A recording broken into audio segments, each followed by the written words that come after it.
On Power. Its Nature and the History of its Growth. Bertrand de Jouvenel. 1949. Narrated by Skeptical Waves. Introduction. Translator's note. Throughout this book, its title included, the word power, whenever it begins with the capital letter, denotes the central governmental authority in states or communities, v. ensemble des éléments gouvernementaux, as the author himself defines it. The notes which appear at the end of each chapter are the author's. Those few which appear in the text are my own. These latter are in the main directed to informing the reader on matters with which Englishmen and Americans would tend naturally to be less well acquainted than Frenchmen. I have repressed the temptation to add greatly to their number. The introductory epigraph does not appear in the original but is inserted here with the author's warm approval. In an article entitled Concerning Translation, which appeared in the Edinburgh Review for January 1927, Mr. Lewis May tells this story. I remember saying to Anatole France that translation was an impossible thing. He replied, precisely, my friend, the recognition of that truth is a necessary preliminary to success in the art. My impossible labors have been much cheered by this consideration. It has in any case been a privilege to have translated this great book. The absence of any reference to the important books of Ferrero and Russell on the same subject is due to the fact that they were not, unfortunately, available to the author when he was writing. J. F. H. Preface. In these ominous times, when the pressure of events makes calm thought difficult and when the apparent need of drastic measures makes hesitation, skepticism, criticism seem a form of petty treason, a book like M.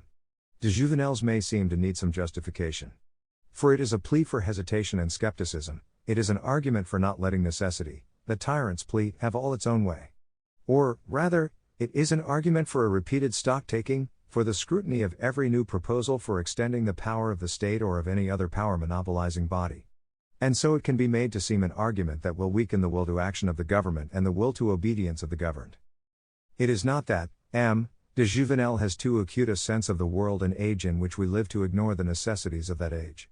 But his book is an argument, and a powerful argument, against leaps in the dark when they can be avoided, and an argument against the popular pretense that the darkness is in fact well lighted and the cliff merely a slight declivity.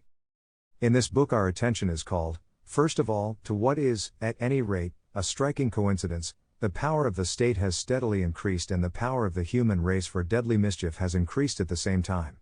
Written as the book was before Hiroshima, the most striking example of this parallel progress was not to the author's hand. But it is worth noting that when we regard with legitimate fear the potentialities of mischief inherent in modern science, we should continually remind ourselves that potentialities have only been actualized by the will of the state. It was not a spontaneously acting group of scientists who made the atomic bomb. It was a group of employees of the government of the United States who made the bomb, and the most important of them were scientists. But the decision to make it was the decision of President Roosevelt, as the decision to use it was the decision of President Truman.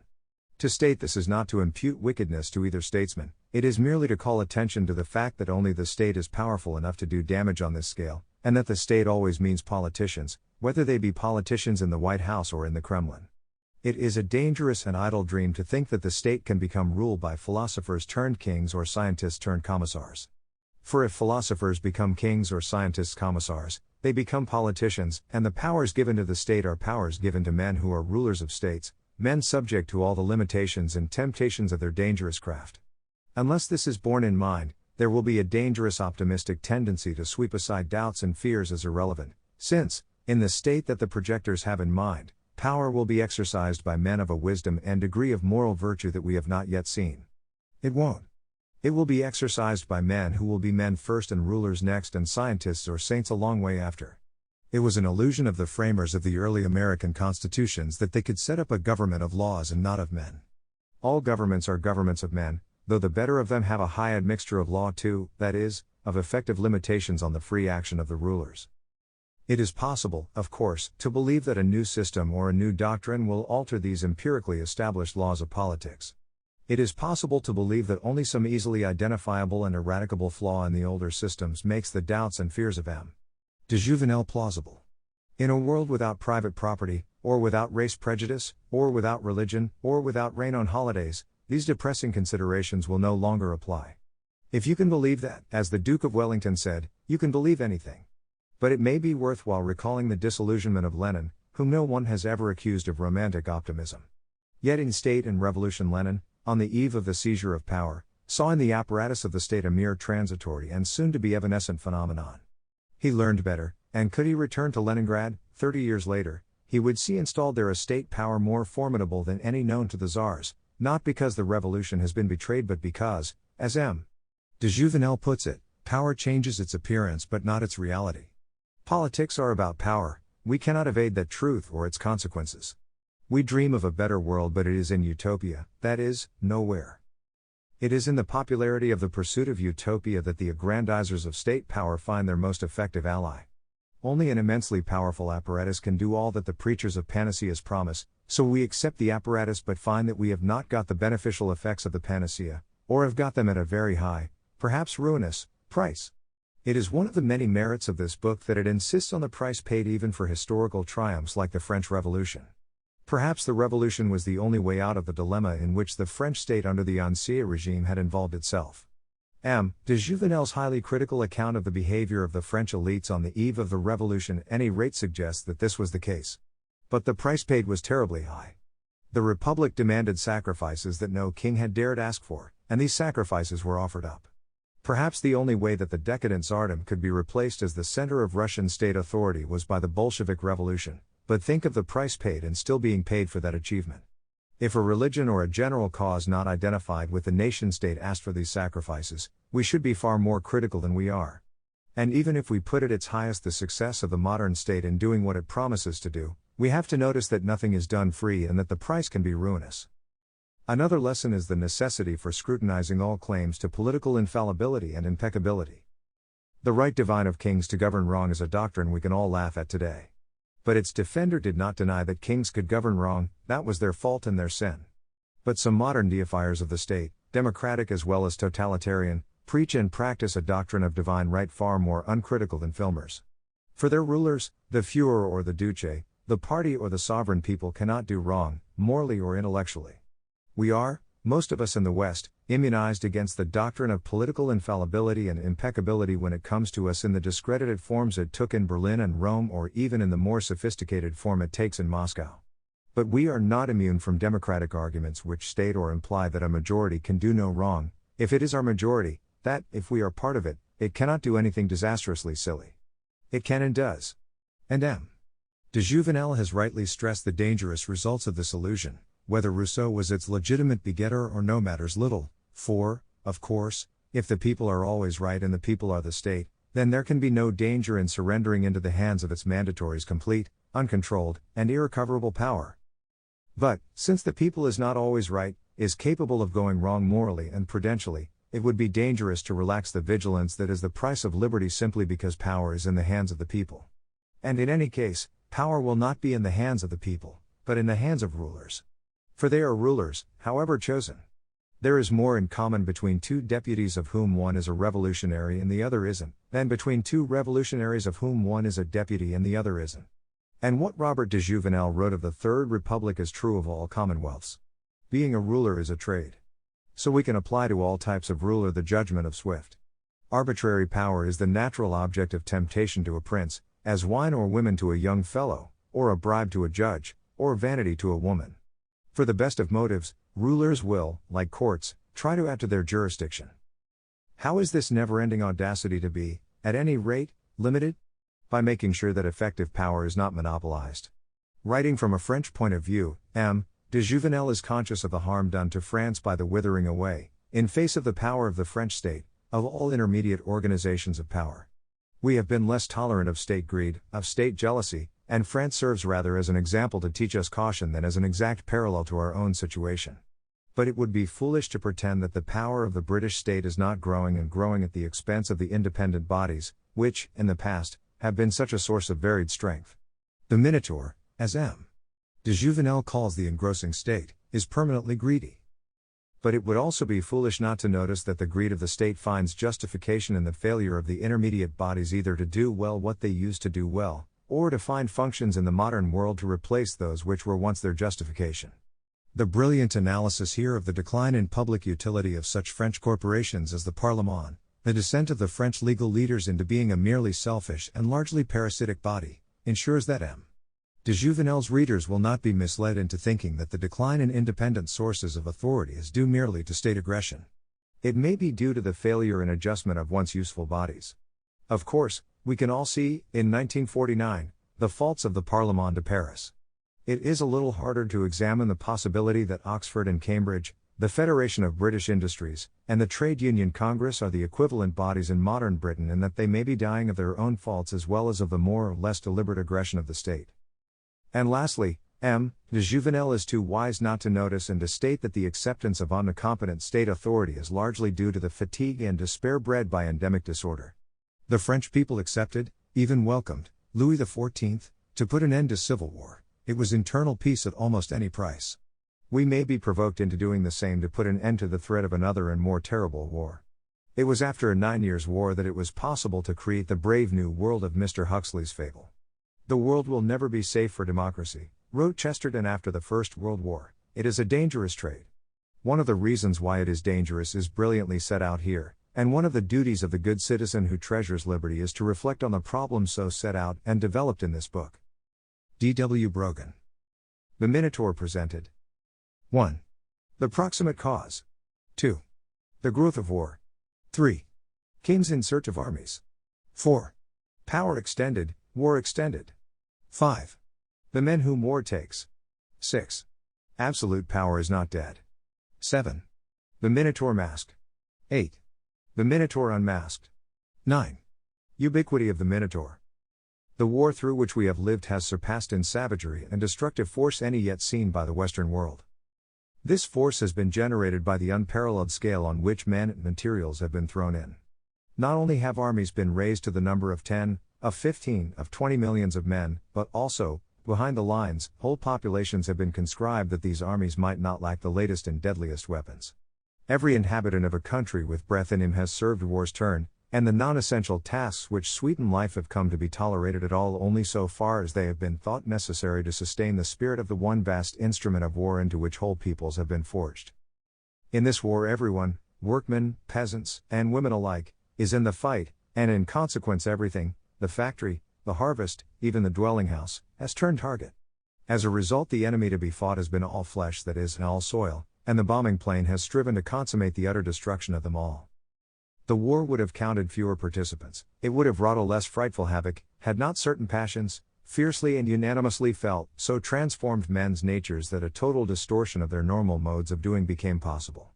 The task of stirring and sustaining these passions has been that of a munition of war without which the others must have proved ineffectual, propaganda. Savagery in act is sustained by savagery of feelings, this has been the work of propaganda. The most surprising feature of the spectacle which we now present to ourselves is that we feel so little surprise at it. 1. The proximate cause. That the entire populations of Great Britain and the United States, countries where there was no military conscription and the rights of the individual were held sacred, should have become merely so much human potential, distributed and applied by power as might best maximize the war effort, is easily explained. Germany was employing in her design of world conquest all her national resources, and there was no restraining her by other countries with only a part of theirs. That had been the mistake of France, whose subsequent fate taught Great Britain and the United States their lesson. The former, indeed, went to the length of the conscription of women. In like manner, the enemy who, to render its bodies more docile, mobilizes the thoughts and feelings of men, must be copied by the other side, who will otherwise fight at a disadvantage.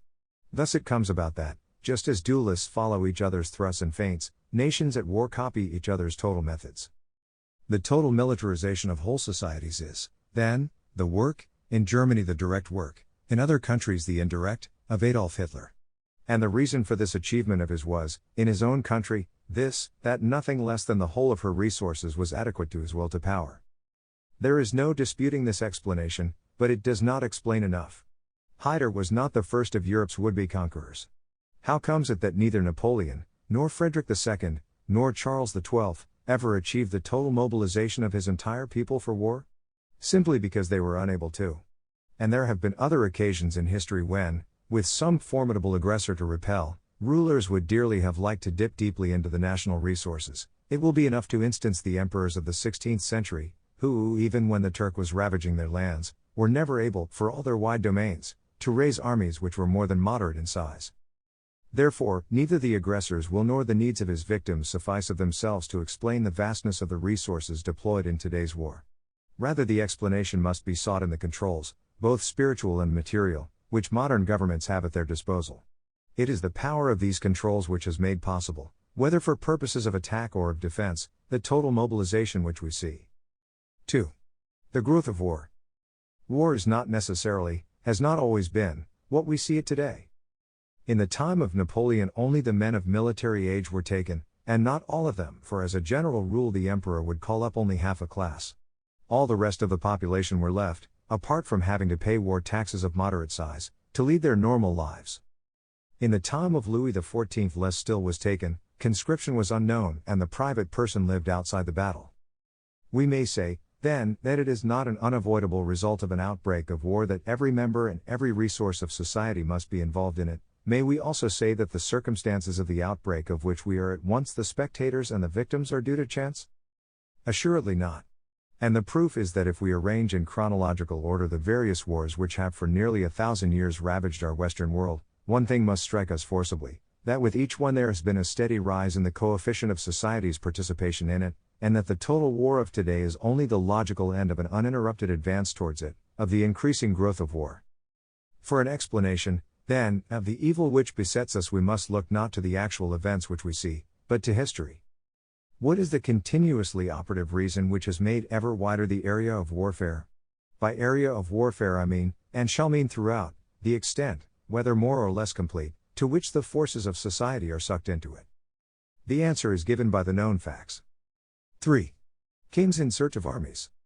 When we go back to the time, it was in fact the 11th and 12th centuries, in which the first modern states began to take shape. What at once strikes us is that, in times which have always been depicted as much given to war, the armies were very small and the campaigns very short. The king could count on the troops mustered for him by his vassals, but their obligation to serve him was for no more than 40 days. He had on the spot some local militia, but these were troops of poor quality and could hardly be relied on for more than 2 or 3 days campaigning. How could he hope, with such an army, to undertake large-scale operations? For them he needed more discipline, long-term troops, but troops of that kind had to be paid for. But how could the king pay for them when the only resources immediately available to him were the revenues of his private domains? No one would let him impose taxes on any account, and his main source of additional revenue was the church, which, assuming that it approved his projected campaign, might let him have 1/10 of its revenues over several years. Even with this support, and even as late as the end of the 13th century, the 153 days which the Crusade of Aragon lasted made it seem to contemporaries a tremendous undertaking and caused considerable financial embarrassment to the monarchy. War in those days was always a small-scale affair, for the simple reason that power was a small-scale affair and entirely lacked those two essential controls, the conscription of men and the imposition of taxes. But the struggle to magnify itself as a power's essence, and the kings of other days were forever striving, at intervals which became ever shorter, to extract grants and aid, not only from the clergy, but from the nobility and commonalty as well.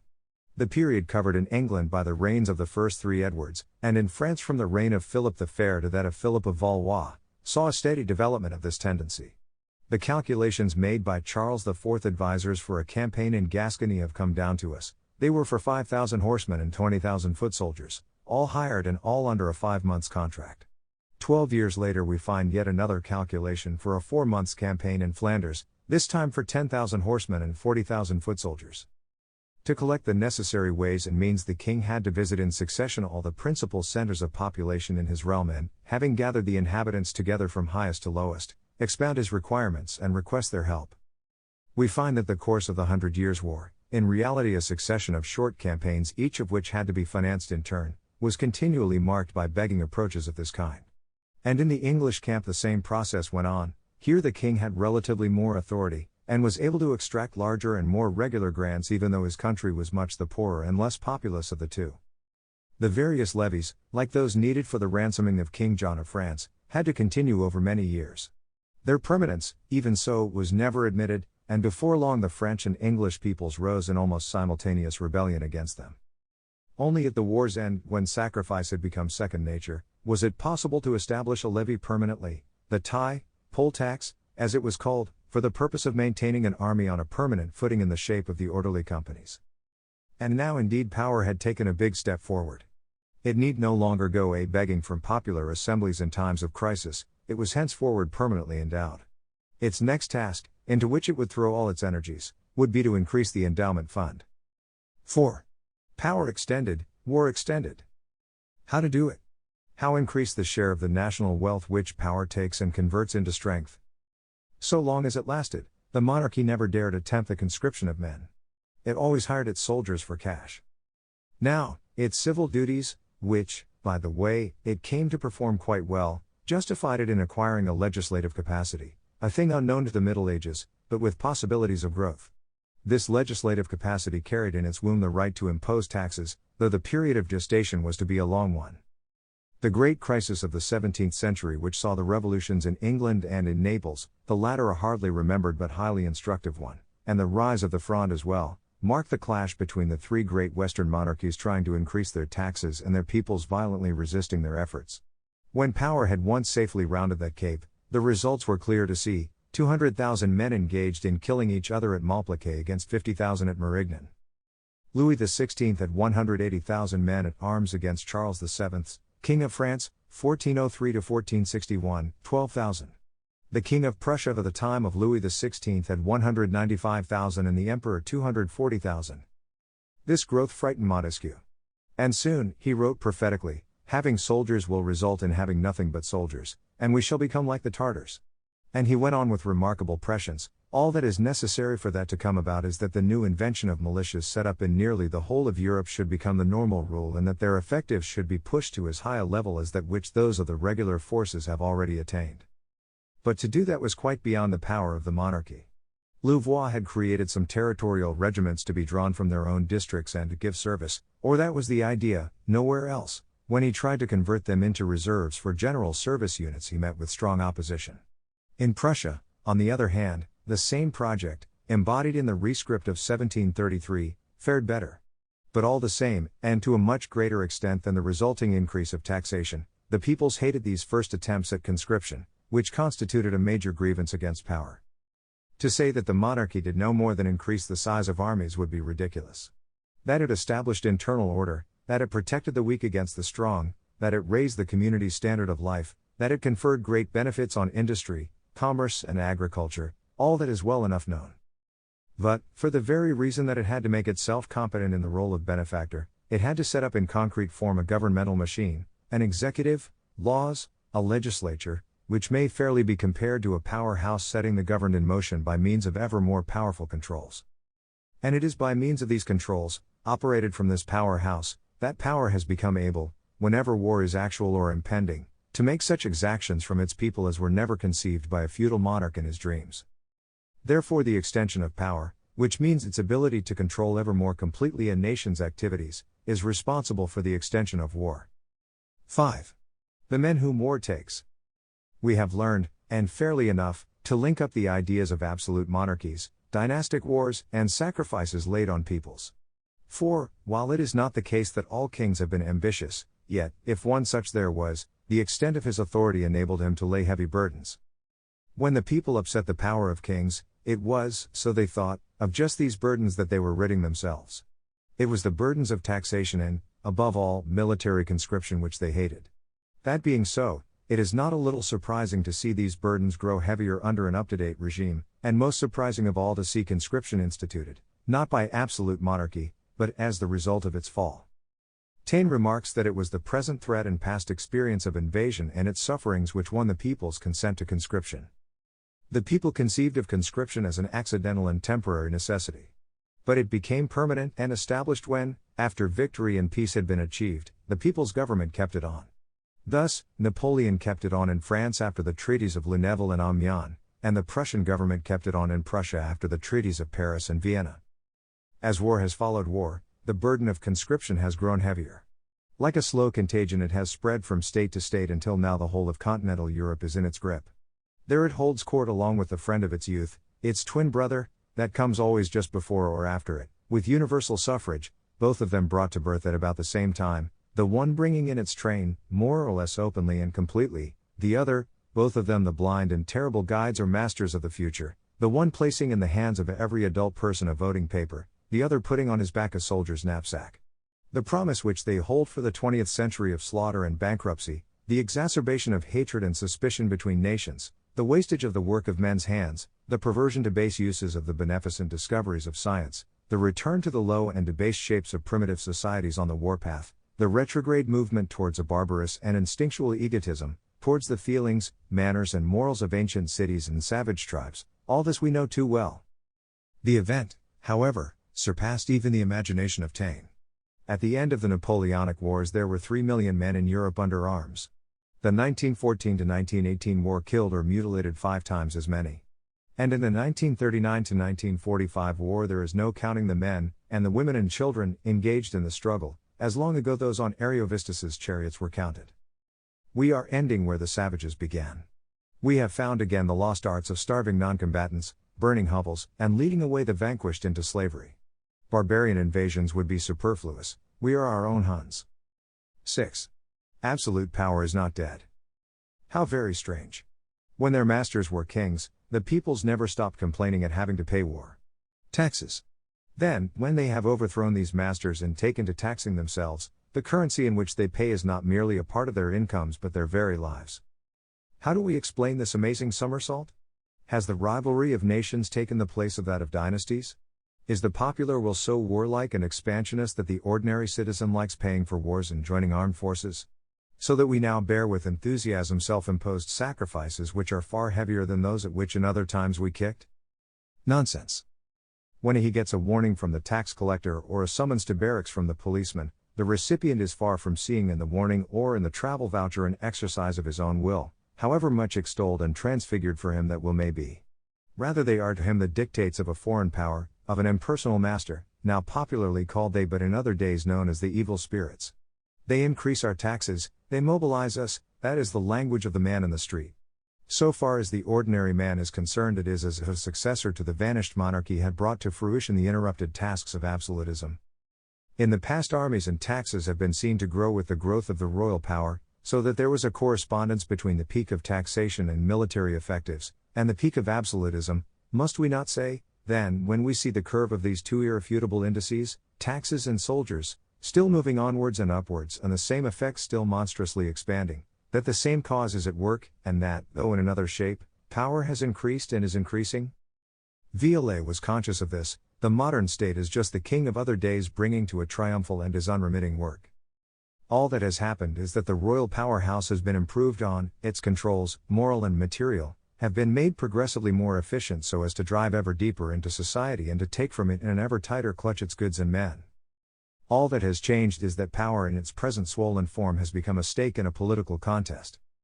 This power, said Marx, with its vast bureaucratic and military organization and its complicated and artificial mechanism, this frightful parasite which enmeshes as in a net the body of French society and obstructs all its pores, started at the time of absolute monarchy, when the feudal system, in whose overthrow it helped, was in decline. The effect of overthrows of power has been merely to improve the government machine, not to smash it. The political parties which in turn fought for power conceived of the seizure of this vast edifice as the spoils of victory. 7. The Minotaur Mask. From the 12th to the 18th century governmental authority grew continuously. The process was understood by all who saw it happening, it stirred them to incessant protest and to violent reaction. In later times its growth has continued at an accelerated pace, and its extension has brought a corresponding extension of war. And now we no longer understand the process, we no longer protest, we no longer react. This quiescence of ours is a new thing, for which power has to thank the smokescreen in which it has wrapped itself. Formerly it could be seen, manifest in the person of the king, who did not disclaim being the master he was, and in whom human passions were discernible. Now, masked in anonymity, it claims to have no existence of its own, and to be but the impersonal and passionless instrument of the general will. But that is clearly a fiction. By a fiction, or, as some would say, by an abstraction, it is claimed that the general will, which in reality emanates from the persons invested with political power, emanates from a collective being, the nation, of which the rulers are nothing more than the instruments, and the rulers are always anxious to drive this idea into the heads of their peoples. They well understand its usefulness to them in making their power or their tyranny acceptable. Today as always power is in the hands of a group of men who control the powerhouse. The so-called power is this group, whose relationship with their fellow man is that of the ruler with the ruled. All that has changed is that it has now been made easy for the ruled to change the personnel of the leading wielders of power. Viewed from one angle, this weakens power, because the wills which control a society's life can, at the society's pleasure, be replaced by other wills in which it feels more confidence. But, by opening the prospect of power to all the ambitious talents, this arrangement makes the extension of power much easier. Under the Ancien regime, society's moving spirits, who had, as they knew, no chance of a share of power, were quick to denounce its smallest encroachment. Now, on the other hand, when everyone is potentially a minister, no one is concerned to cut down an office to which he aspires one day himself, or to put sand in a machine which he means to use himself when his turn comes. Hence it is that there is in the political circles of a modern society a wide complicity in the extension of power. The most striking example of this is offered by the socialists. Here is what their doctrine teaches them. The state is nothing but an instrument of oppression of one class by another, no less so in a democratic republic than in a monarchy. Through all the innumerable revolutions which have taken place in Europe since the end of the feudal system, this bureaucratic and military machine has developed, improved and strengthened. Every revolution of the past has done no more than improve the government machine, when its real task was to smite and smash it. But this does not prevent the socialists from viewing the growth of this instrument of oppression with much favor. Their plan is not to smash it but to get hold of it. Rightly denouncing war, as they do not realize that there is a link between its monstrous extension and the extension of power. To no purpose was Proudhon's lifelong denunciation of the perversion of democracy into a mere competition for the imperium. This competition brought forth in time its inevitable fruits, a power which was at once widespread and weak. But it is of power's essence not to be weak. Circumstances arise which make the people themselves want to be led by a powerful will. Then comes the time when whoever has taken hold of power, whether it be a man or a gang, can make fearless use of its controls. These users quickly demonstrate the crushing enormity of power. They are thought to have built it, but they did not. They are only its bad tenants. 8. The Minotaur unmasked. The powerhouse was there before them, they do no more than make use of it. The giant was already up and about, they do no more than furnish him with a terrible spirit. The claws and talons which he then makes felt grew in the season of democracy. It is he that mobilizes the population, but the principle of conscription was founded in a democratic time. He is the despoiler of wealth, but democracy provided him with the inquisitorial mechanism of taxation which he uses. The tyrant would not derive legitimacy from the plebiscite if the general will had not already been proclaimed the sufficient source of authority. The weapon of party with which he consolidates himself is the offspring of the competition for power. The way has been made straight for the conditioning of minds in childhood by the monopoly, whether more or less complete, of education. Opinion has been prepared for the seizure by the state of the means of production. Even the police regime, that most insupportable attribute of tyranny, has grown in the shadow of democracy. The Ancien regime hardly knew of such a thing. Democracy, then, in the centralizing, pattern-making, absolutist shape which we have given to it is clear, the time of tyranny's incubation. By means of the air of apparent innocence which power derives from it, power has attained a vastness of which a war and a despotism such as Europe never saw before give us the measure. Had Hitler succeeded Maria Theresa on the throne, does anyone suppose that it would have been possible for him to forge so many up-to-date weapons of tyranny? Is it not clear that he must have found them ready prepared? The more we think on these lines, the better we can appreciate the problem which faces our Western world. It is, alas, no longer possible for us to believe that by smashing Hitler and his regime we are striking at the root of the evil. Even while we do it, we are already making plans for after the war, which will make the state the arbiter of every individual destiny and will place, inevitably, in power's hands means adequate to the vastness of its task. Can anyone doubt that a state which binds men to itself by every tie of need and feeling will be that much the better placed for devoting them all one day to the dooms of war? The more departments of life that power takes over, the greater will be its material resources for making war, the more clearly seen the services which it renders, the readier will be the answer to its summons. And will anyone be so bold as to guarantee that this vast mechanism of state will never fall into the hands of a glutton of empire? Is not the will to power rooted deep in human nature, and have not the outstanding qualities of leadership needed for the handling of a machine which goes ever from strength to strength often had for companion the lust of conquest? 9. Ubiquity of the Minotaur.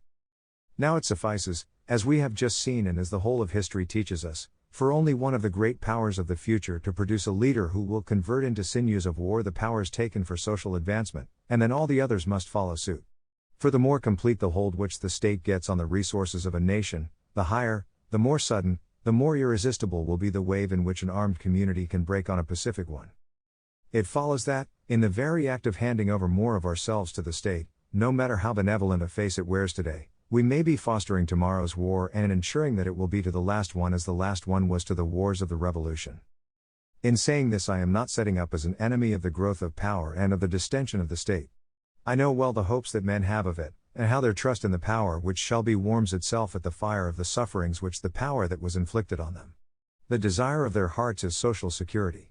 Their rulers, or those who hope to become their rulers, feel no doubt that science now enables them to condition the minds and the bodies of men, to fit each single person into his proper niche in society, and to ensure the happiness of all by the interlocking functions of each. This undertaking, which is not lacking in a certain grandeur, marks the culmination of the history of the West.